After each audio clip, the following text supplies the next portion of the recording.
maka bisa dikatakan bahwa kasus ini akan segera diumumkan siapa tersangkanya.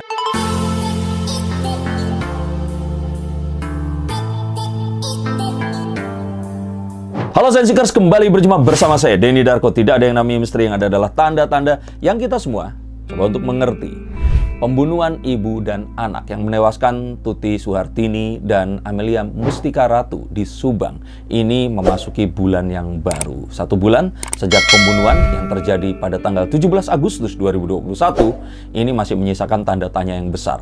Beberapa saksi ini dikumpulkan dan bahkan salah satu saksi yang dipanggil hingga 12 kali ini menimbulkan kecurigaan besar di mata masyarakat. Dan berikut ini adalah update terkini dan apa yang saya lihat melalui kartu saya, yang tentu saja ini opini pribadi saya. Dan kalau ternyata kalian juga ingin berdiskusi, karena di sini kita berdiskusi, silahkan tuliskan komentar kalian di kolom komentar. Dan 1, jangan menggiring opini. 2, tidak menyebutkan nama siapapun walaupun itu inisial, karena semua yang ada di sini masih berstatus sebagai saksi. Dan apapun pendapat kita, tetap kita harus memperhatikan apa yang menjadi rilis resmi dari kepolisian dan pihak yang berwajib di sini. Tapi ada satu hal yang menarik dari sebuah video yang saya lihat.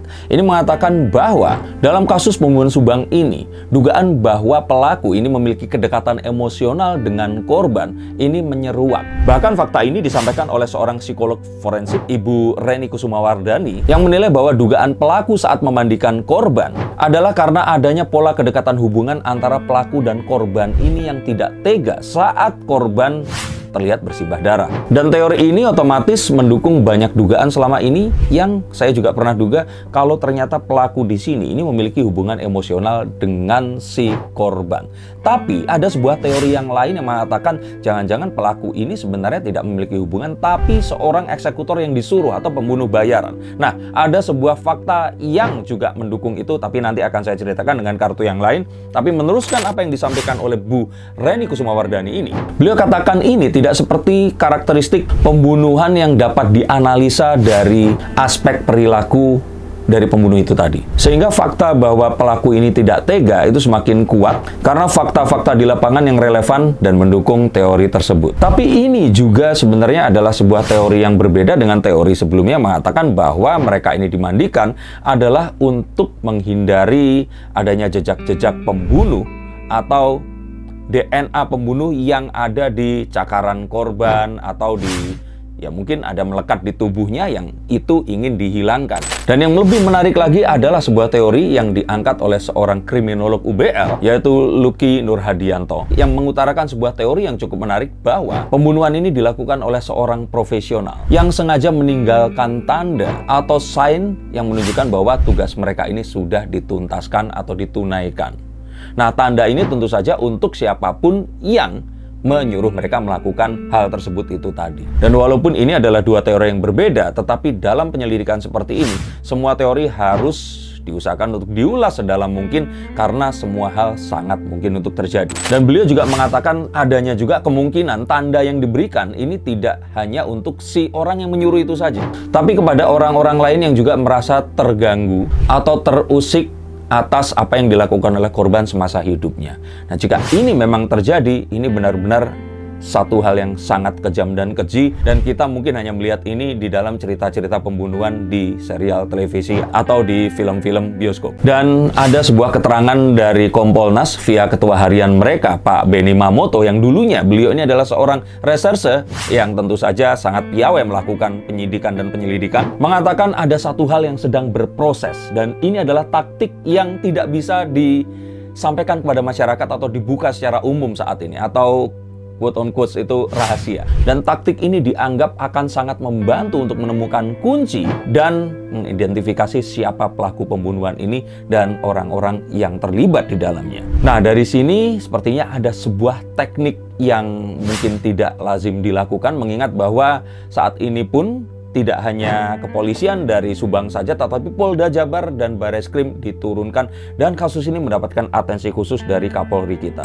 Maka daripada itu kita harus tahu bahwa ini semua sebenarnya tidak lambat, tetapi sesuai dengan prosedur. Dan masyarakat harapannya di sini mengerti bahwa polisi saat ini melakukan semua cara yang terbaik untuk menemukan siapa pembunuh dan dalang-dalang yang ada di balik pembunuhan yang keji ini. Dan kalau saya lihat melalui kartu ini, maka bisa dikatakan bahwa kasus ini akan segera diumumkan siapa tersangkanya. Ini paling lambat nanti November atau secepat-cepatnya Oktober, bulan depan di awal Oktober. Dan ini semua menjadi seperti orang-orang ini merasa lambat sampai ada yang bilang, coba datengin aja sini Cikudo, suruh aja Uya Kuya dan Denny Darko hipnotis dan sebagainya. Ini adalah karena kasus ini terangkat dan menjadi viral.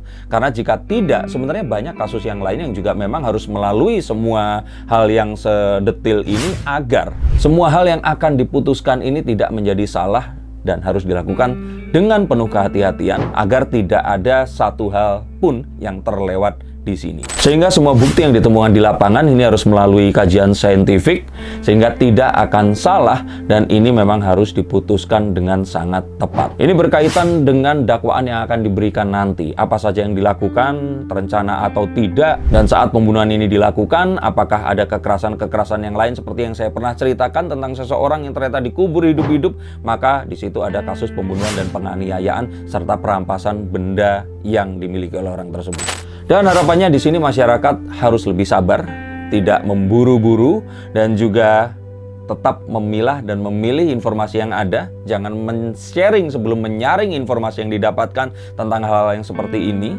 Dan jika kalian ternyata percaya sama dukun-dukun dan sebagainya yang terlibat dalam proses ini, ya monggo, itu adalah hak asasi Anda semua. Tetapi jika kalian mencari informasi, pastikan orang-orang yang satu tidak menggiring opini, kedua mereka ini memang melakukan penelitiannya, dan tiga mereka adalah orang-orang yang memiliki dedikasi tertentu terhadap ilmu pengetahuan atau orang-orang yang memang mencari dan mendapatkan dari sumber yang terpercaya. Untuk ini saya sarankan untuk nonton konten dari Hirotada Radivan untuk mengetahui proses dari awal hingga terjadinya pembunuhan ini, atau kalau mau melihat sebuah analisa yang cukup menarik bisa coba melihat via mikro ekspresi dari Mbak Poppy Amalia ini di atas sini.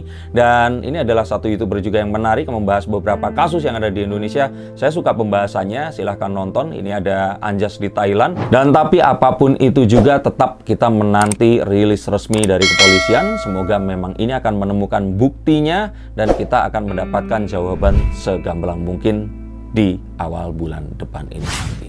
Ini yang saya harapkan. Terima kasih sudah menyaksikan konten ini. Dan silakan subscribe untuk yang belum subscribe. Tetap jaga kesehatan dan ingat bahwa kita masih dalam pandemi. Dan mari kita jaga semua prestasi baik dalam PPKM kemarin agar kita bisa segera meninggalkan pandemi, masuk ke endemi dan segera mungkin dan sesegera mungkin kembali ke hari-hari normal seperti sedia kala. Sampai jumpa dan salam.